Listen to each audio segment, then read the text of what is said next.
Hello guys! In today's video, I'll be showing you how you can recover deleted files on Microsoft Teams. So without further ado, let's begin. To be honest, there is no way that you can recover deleted files in Microsoft Teams.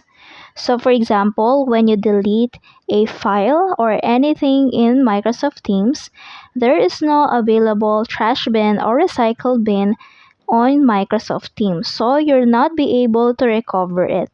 But what you can do to see or to download again that file is via OneDrive.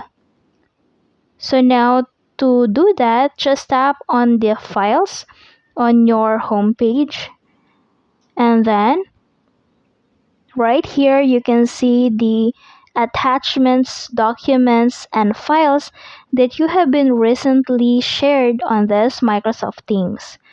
So you'll be able to see again that file, but you cannot be able to recover that, but you can see it again if you download it in your OneDrive. And that's it. I hope this video helped you out. Thank you for watching. Don't forget to like and subscribe.